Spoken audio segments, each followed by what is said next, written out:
have a playground update, the Almaden Valley, the Almaden Lake Playground Project update. I would say, Brian, like in a week, if not two. The progress and maybe the adjustments and timelines or whatever we need and so forth. But all the other things that we have in line that are announced to the grapevine, or we constantly like bombard you with emails. Nothing has changed outside of that thus far. Rebecca, what about Riley? Well, you were on the email that I sent out to the team. So, and I gave that full deadline. I mean, the whole timeline. But I'm not hearing anything. Are you? No. No, I have not. But that's what I remember. I said I'll initiate the conversation and then you take over from there. As this far, I have not heard anything. So can I just talk a little bit about that? One, I did send in the money. Yeah, I know that. And the other thing I was thinking was that Jesse's been there and she has some pictures, and maybe Rebecca, if you can talk to a couple past RILA people, maybe we can have a little short video that we would send to the Interact clubs. Maybe that might generate something. Okay. I will make an effort. Typically, I don't save their contact information because it's against code in regards to them under 18 and us as adults. So I can definitely make the effort though if I can connect with them. Okay, so let me know, and then we'll try to put all the videos together. Okay. Maybe that will generate interest. Sure. Okay. Is there anything else? Oh, I'm sorry. You sent in the payment for 4, correct? Yes. Perfect. Oh, and then the regarding the play garden, I was, I get the information about how much money's contributed. So just to let you know, the Kiwanis Club has already contributed, I think the Kiwanis Club, but from the website that we have, we already got $4,200. So, and we're really not really pushing anything yet, but there's a couple of crowdfunding pages out there, and I'm thinking of starting one for our club so that you guys can refer people to that when you talk to all your friends about it. All right. Okay. Now for our speaker today, his name is Stephen Campbell. After working in a hospital administration for 20 years, he acquired his master's to pursue his greatest love, which is teaching. He then became a professor, author, educational dean, and professional speaker for another 30 years. Since writing his third book, Making Your Mind Magnificent, Stephen has been conducting seminars around the world to enable his audience to absolutely thrive in these unprecedented times. He does so by teaching and demonstrating how he can replace negative messages with positive ones during these challenging times. He then shows how our brains can make these new messages a part of who we are. Steve also hosts a 2-hour weekly radio program on KOWS, KOWS, I guess, 92.5. Yes. Every Wednesday morning from 9 to 11. All right, and if you guys could mute yourself so Steve can, so we can focus on Steve right now. Steve, take it away. Thank you very much. This is such a treat because I am a Rotarian myself, and I love the hearts of Rotarians because all the arrows go out.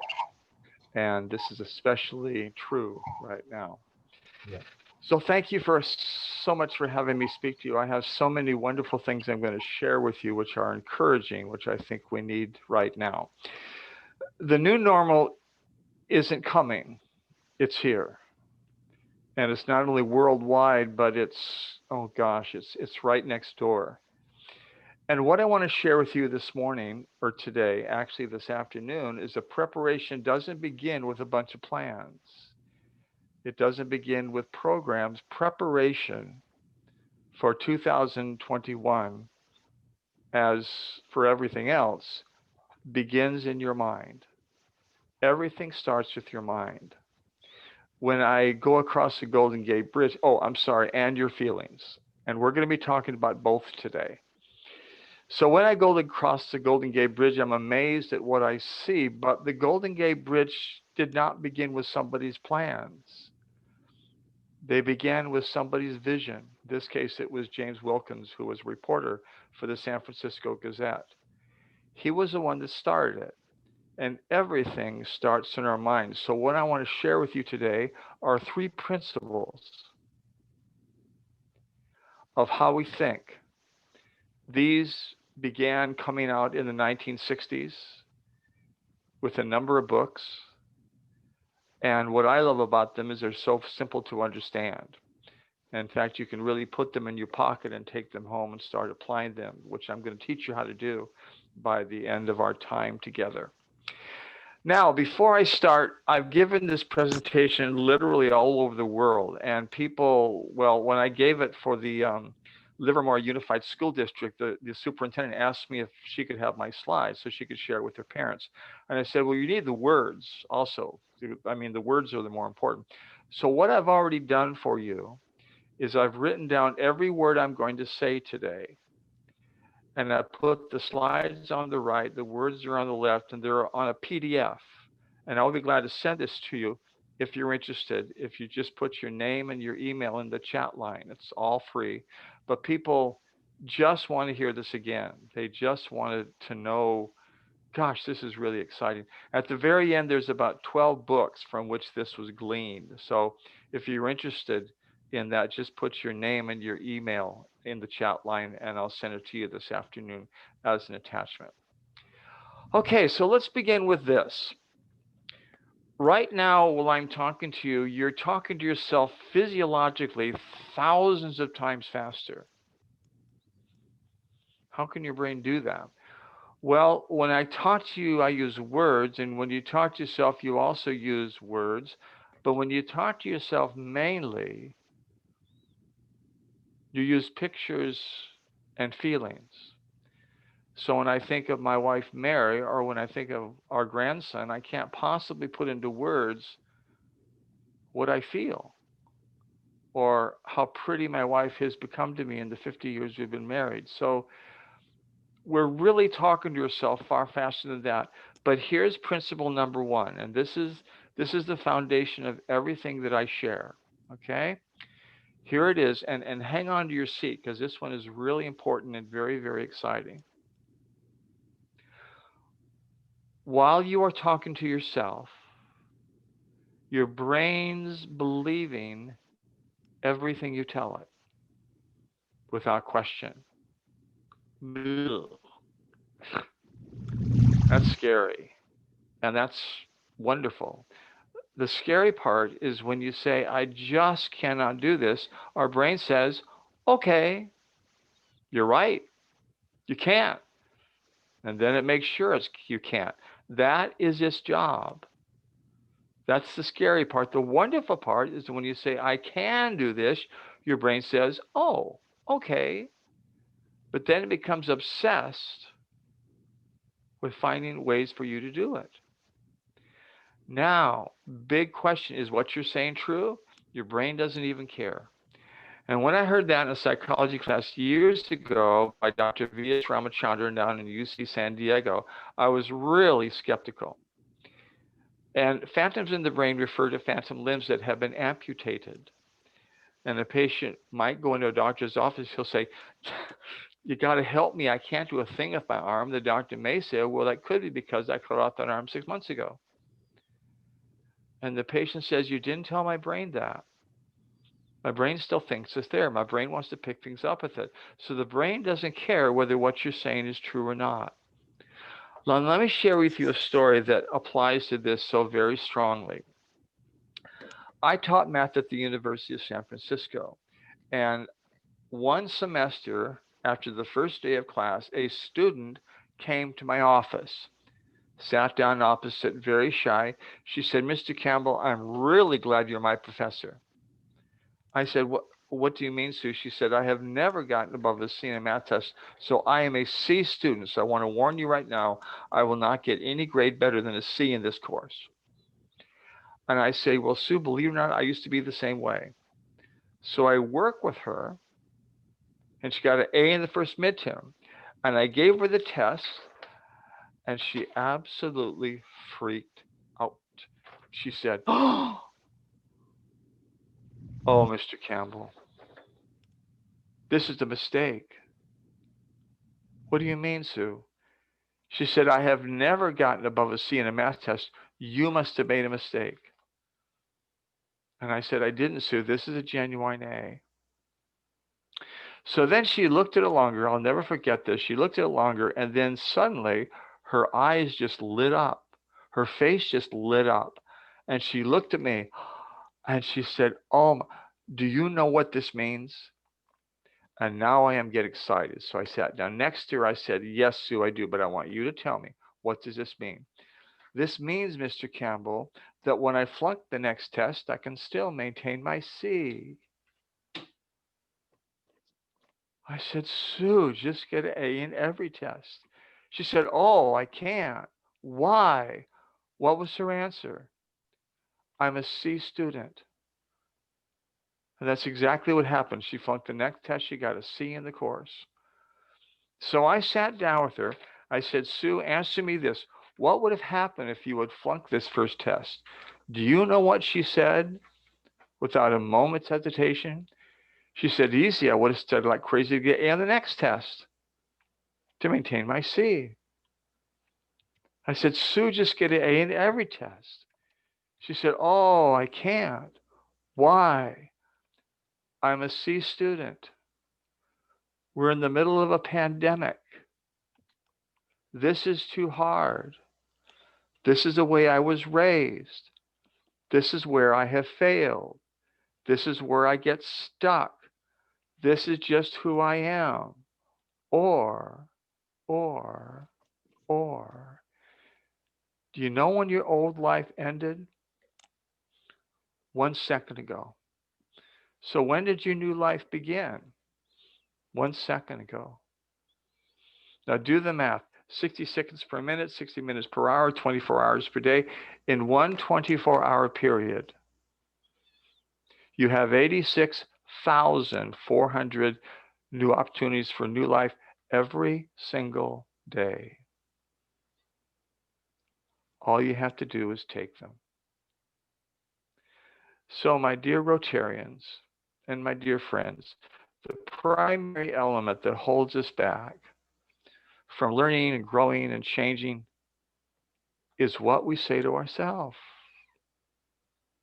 It isn't how smart we are. It isn't what we have not done. It is what we say to ourselves about ourselves. Now, beginning with Shad Helmsberger's book in 1986, What We Say When We Talk to Ourselves, we've discovered that most of what we say to ourselves is negative crap. Our brains take shortcuts. What does that say? What does that say? It does not say a bird in the bush. How many thes?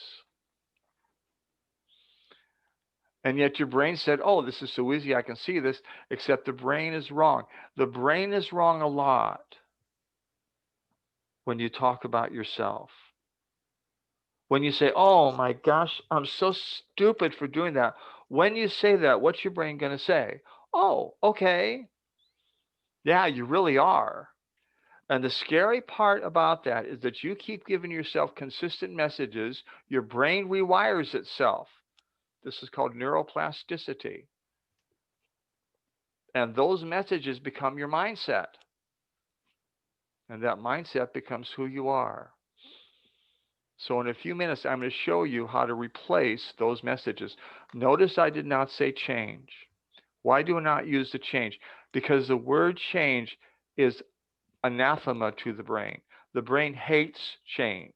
The brain doesn't want you to change. The brain wants to keep you right where it doesn't want you to lose that weight. It doesn't want you to make more money. It does, because change is different. Change is a risk, and your brain's job is to keep you safe. So it hates change. But you know what it loves? It loves creating new things. So what we're going to do is we're going to replace some of the messages that you've been giving yourself with new messages. And when you do, what does your brain say? Oh, okay. Is it true? Don't care. So the brain really does fool itself. I showed this to Mary years ago. I told her that the A and the B were the same color. She said, you're crazy. The A is dark, the B is light. Prove it to me. And I showed her this. Can you see how the bar is the same color? Same color here, same color there. And yet when I go back, the A is dark, the B is light. What does the B have the A doesn't have? Shadow. So the brain's fooling you to make sure that you can see things that it wants you to see. So principle 1, your brain believes what you tell it. Principle 2, this is my favorite. Principle 2 is that our feelings primarily come from our beliefs. This was suggested back in 1961 in a book called The Guide to Rational Living by Dr. Albert Ellis and Robert Harper. It turned psychology on its ear because since then we have discovered through thousands of studies all over the world that yes, it is true, our feelings are primarily coming from from our beliefs. Our feelings are not coming from the pandemic. They are coming from what we are saying and believing about the pandemic. People say to me, I'm not surely what I believe. There's a wonderful handle that you can use. Look at your self-talk. If you want to know what you're believing, look at what you're saying. So the feelings about isolation are not coming from isolation. They're coming from what you are saying to yourself about isolation. Now let's take that a step further, okay? Let's imagine that Brian and I have been friends for years. And one Saturday morning, I show up at Brian's house with a shovel. I say, hi, Brian. Hi, Steve. How are you? How's your children? Great. I'm going to dig a hole in your backyard. And Brian says, oh, okay. And so I go to Brian's backyard. I start digging a hole. And he's watching me dig the hole. And he begins developing in his mind some beliefs, like we've been friends for years. Our children have played together. Steve knows I love rose bushes. He also knows it's my birthday today. That's what he's doing. Oh, Steve, he's digging a hole in my backyard to plant a rose bush for my birthday. I love you. Call Mary. Let's have a nice birthday party. That's scenario number 1. Scenario number 2 is that Brian and I absolutely hate each other. Have for years. And finally, I show up at his house with a shovel. Hi, Brian. Hi, Steve. And without asking him, I go to his backyard. I start digging a hole. And he's watching me dig the hole. This time, his beliefs are completely different. His beliefs are dig the hole to bury him in it. Okay? Now watch this. Ready?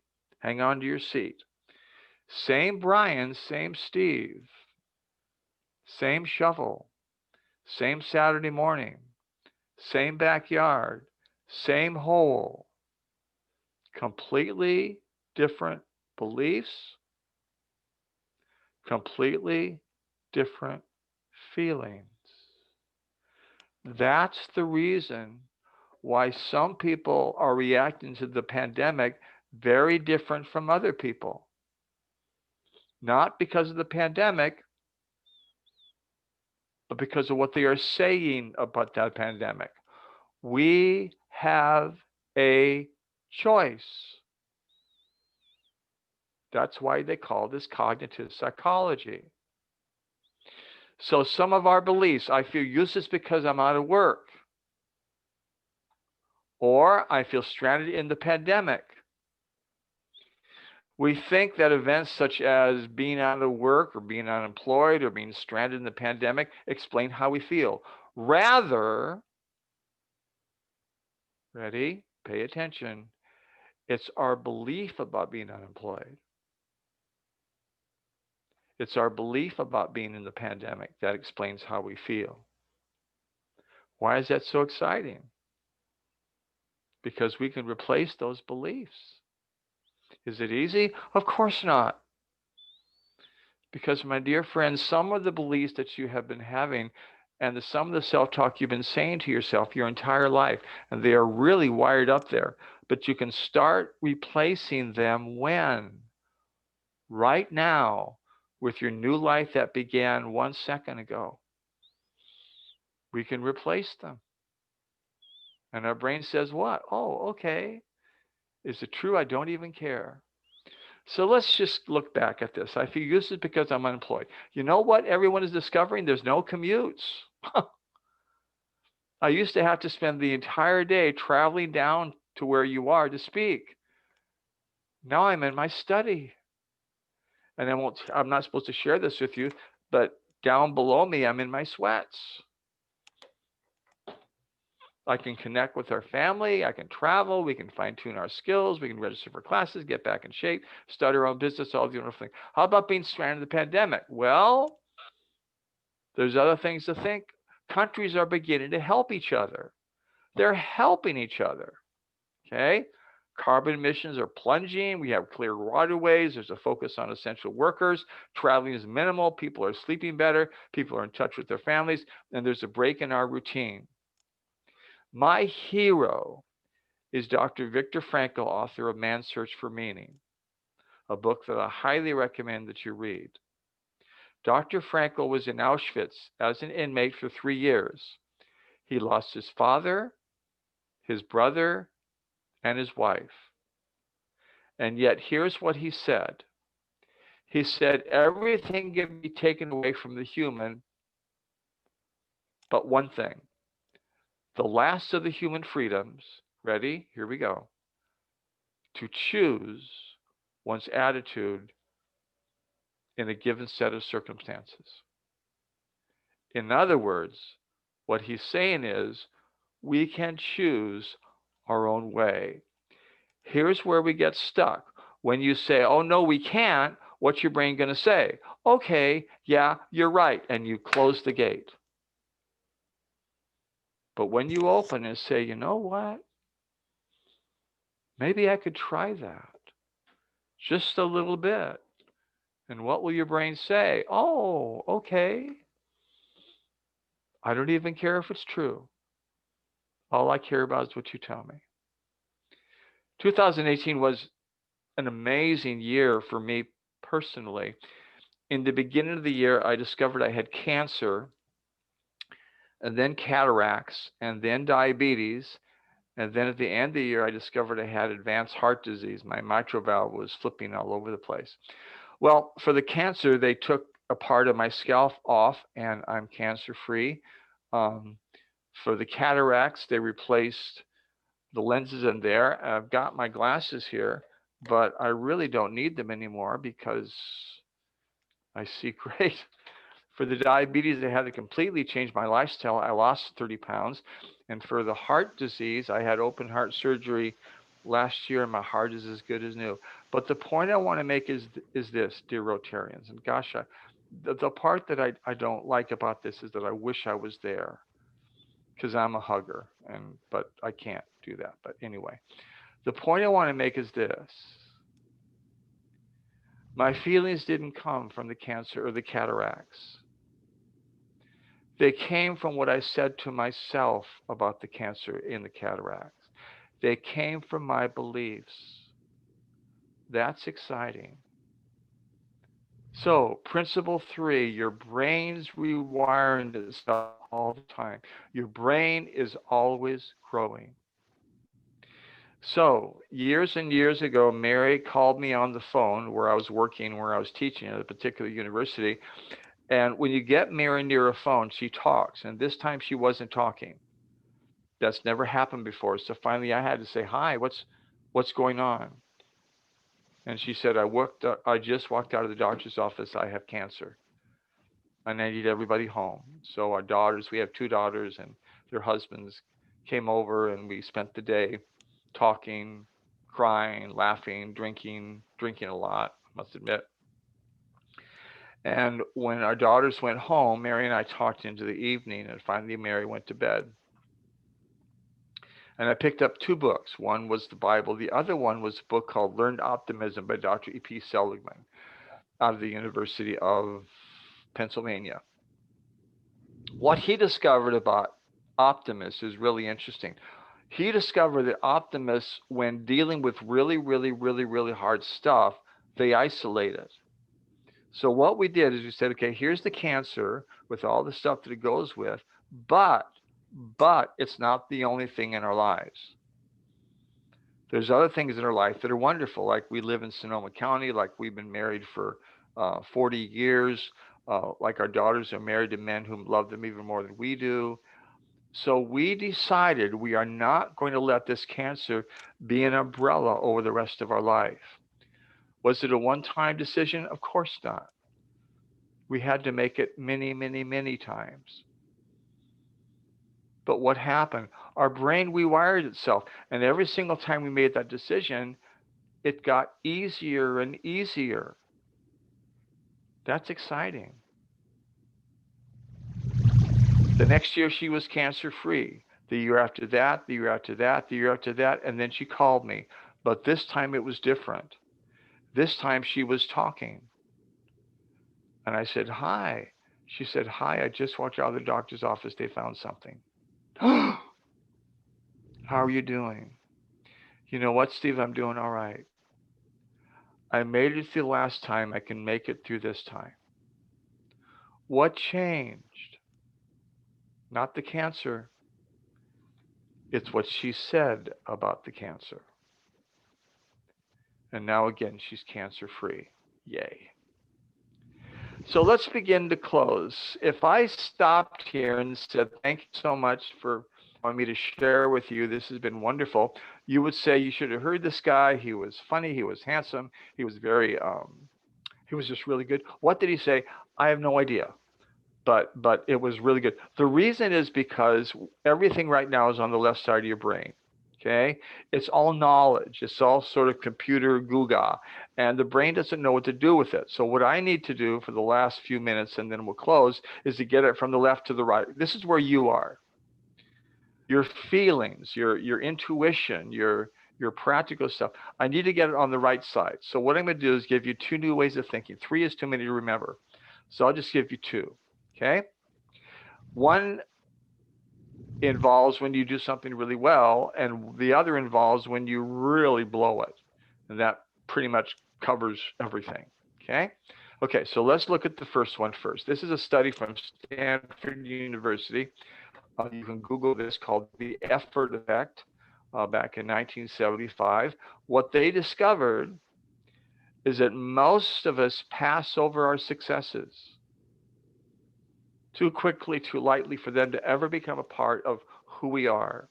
So when someone says, good job, we look at them and we often say, oh, not really. I could have done better. I was part of a team. That's embarrassing. That's egotistical. I don't think so. I'll do better next time. But no. Okay, what have we learned today? We've learned that when you say no, what is your brain going to say? Oh, okay. And those compliments fall to the floor, which is not only sad, but what a waste. So here's your new way of thinking. From now on, when someone says, good job, you look at them and you smile and you say, thanks, I know. And what will your brain say? Oh, okay. And then when you get by yourself, you wallow in your success like a pig in slop. Wallow in it. And what does your brain do? This is wonderful. I like this. I like feeling good about myself. Finally, and we'll close with this, throw away the list. What's the list? The list is when you make those big bonehead mistakes and you say, oh my gosh, how could I have been so stupid? And when you ask that question, the brain immediately pops up and says, oh, I know. Remember that dumb thing you did yesterday, or that dumb thing you did a week ago, a month ago, a year ago? Remember how you were the slowest reader in the 3rd grade? And we almost get out of the list. We start going down the list of all the dumb things we've ever done. Now, this is really important to understand, dear ones. When you do that, your brain does not know that those memories, and that's what they are, memories happened a week ago, a month ago, a year ago. The brain's recording them again. But this time as if they happened when? Right now. And then you're carrying that stuff around. Here's what I want to share with you. And I get teary-eyed when I share this with audiences. You don't have to do that anymore. Starting when? With your new life that began when? 1 second ago. So what do you do instead? Okay, number one, you throw away the list. And then you use 3 wonderful words. You know what the words are? The next time. The next time I'll do it this way and that way. When you say the next time, you're saying 3 things. Number one, you're saying there is a next time. How many next times do we get?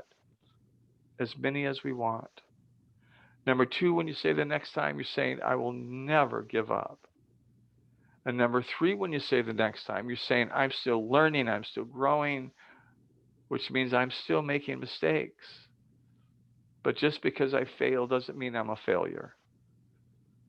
Thomas Edison was asked how it felt to fail 999 times looking for the film of a light bulb. He said, I did not fail 999 times.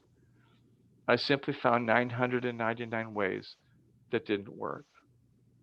And that's what we're doing in 2021. We're taking what we've learned does not work and replacing it and trying new things. Wow. Now, how do you make this a part of your life? There's the PDF. If you're interested in that, please send me your name and your email, and I'll send it to you. It's all free. I just want to get this message out to as many people as I can. Also, if you're an organization, I'd love to speak to it. There's also my book, which is on Amazon, Making Your Mind Magnificent. Okay? Let me share with you one last story, and then we'll close. I was on my way to work, and I was waiting for the light to change, and a kid came up in a very fancy car. The light changed. He went peeling out the freeway, north on 101, passing everyone. And as I watched this, I had this epiphany. How many cars are already in front of him? Millions. How many cars are behind him? Millions. So maybe it's not a matter of how fast you get there. Maybe it's a matter of you're going in the right direction. But especially now, even when we're going in the right direction, sometimes we're just going to run out of gas. Sometimes we'll get a flat tire. And sometimes we will even lose our way. But you know what? You can buy some more gas. You can replace the tire. You can get a map. And what's so wonderful about the brain is the brain says, oh, okay. Is it true? Don't care. All I care about is what you tell me. You say it, I believe it. You lock onto it, you know what I will do. I will do everything I can to make it true in your life. Wow. That's exciting. Thank you so much for giving me the opportunity to share this with you. I really, really appreciate it. Any questions? I've given you a lot in a very short period of time. If you want to talk to me, you can email me or anything, get my book, whatever. All right, thank you very much. Thank you, Brian. Steve. I do have a question, Ken. When you start talking about the brain and thing, and do you have a comment to make about lately how Twitter and Facebook has changed people's, minds? The sad thing about Twitter and Facebook, it goes back to the 2 principles that I shared with you. They are a wonderful example of how the brain believes what you tell it, even the lies. And you keep saying it, and the brain's going to believe it.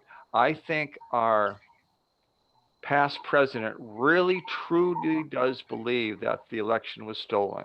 I don't think that he's making that up in his mind. He's been told it so many times that it's just a part of the way he thinks. The unfortunate part of that is that our feelings follow. That's what happened in Washington, D.C.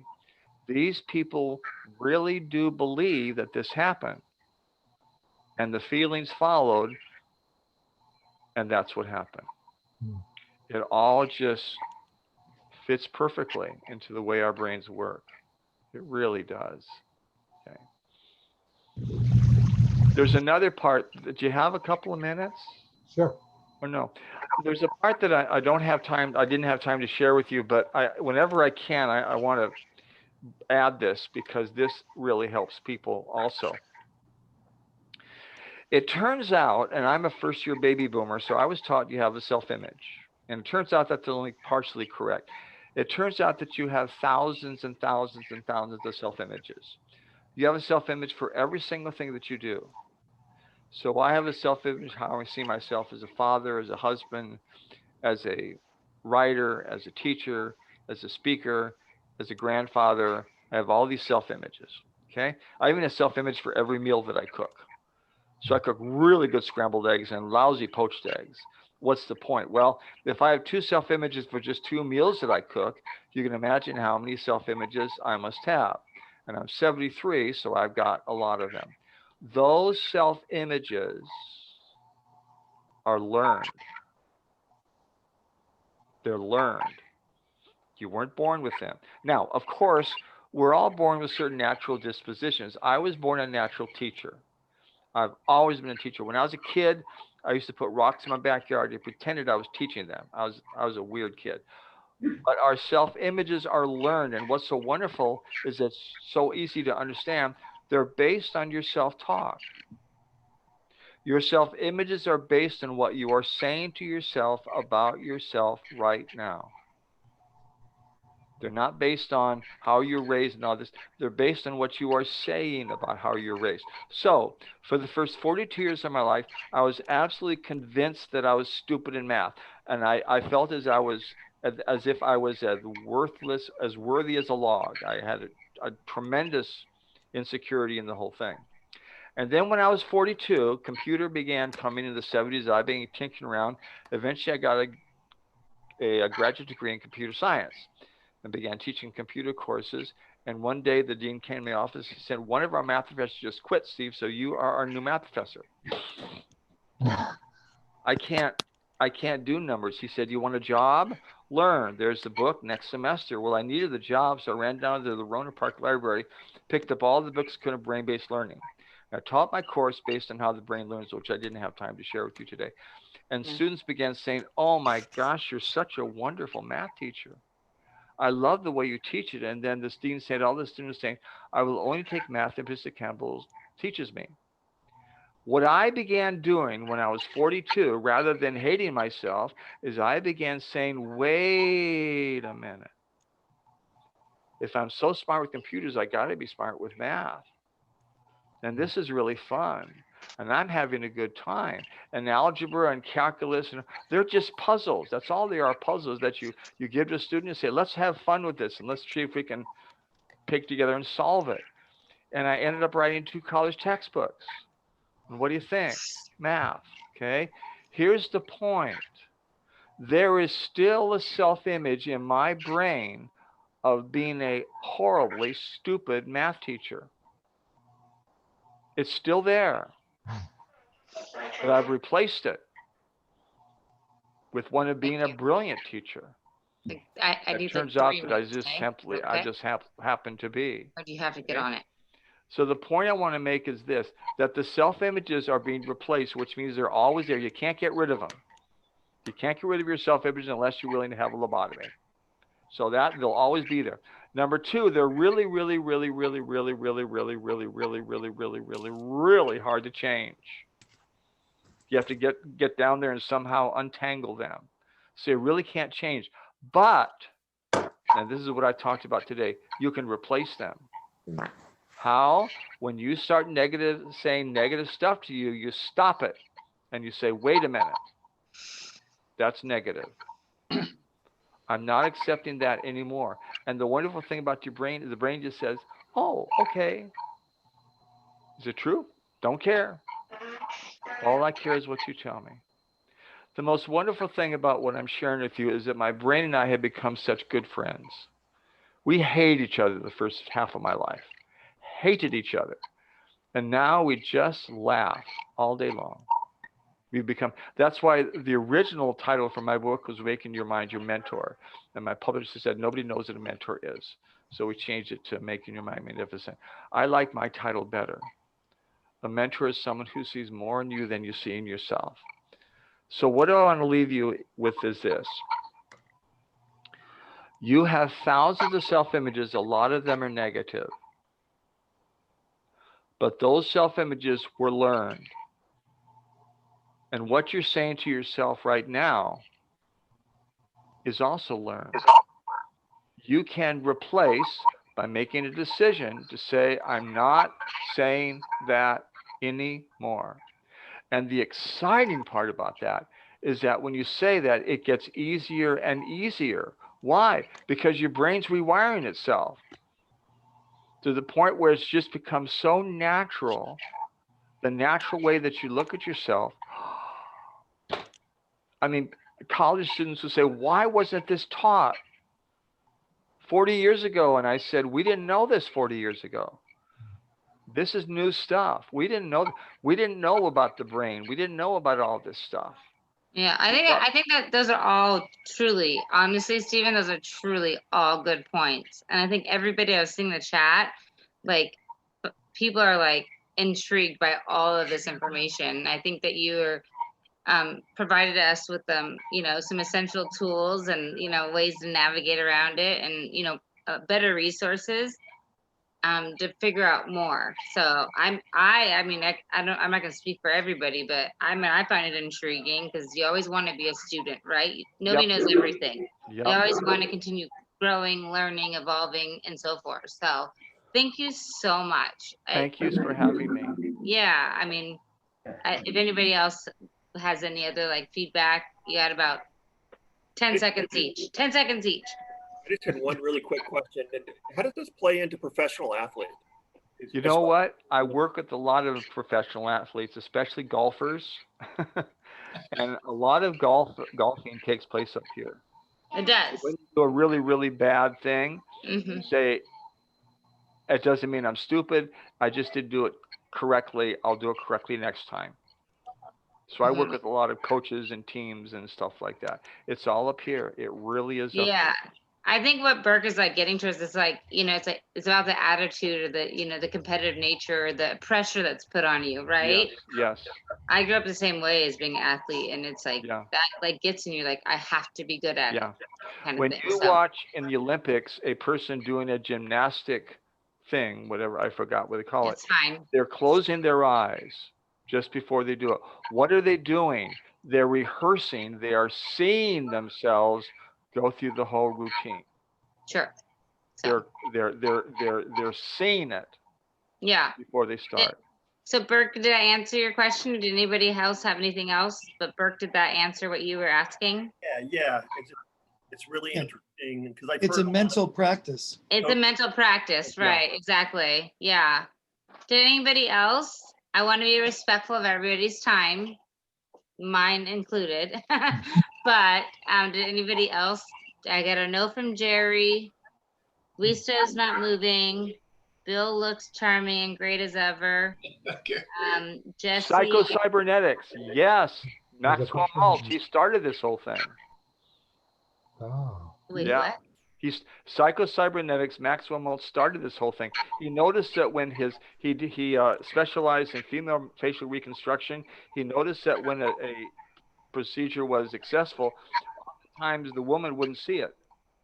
They'd say, see, I told you it didn't work. The reason is because they had been seeing themselves deformed for so many years that even was corrected, they couldn't see it. Right. He said, we got to change the psychology. He was one of the developing self-images. Yeah. What we like to do when we end those, a little bit of roll call. So I was going through the line. So Jesse, thumbs up, you're good? Or did you have any questions or anything? You're good? Okay, Burke, you're good? Yeah. Great Greg, presentation. It was really interesting. Greg with 3 That Gs. was great. Perfect. Jones on mute. Terry's on mute. Trisha commented. There's more comments that you can see, Stephen, but Yeah, Tony Robbins. really on behalf of our clubs, thank you so much for sharing that and Thank kind you of for having me. bringing some insight. I mean, it's a Good. novel concept, right? But thank you Yeah. for taking the time to share with us. You're welcome. Thank you so much for having me. Thank Okay, you, Stephen. right. All right. Well, if anybody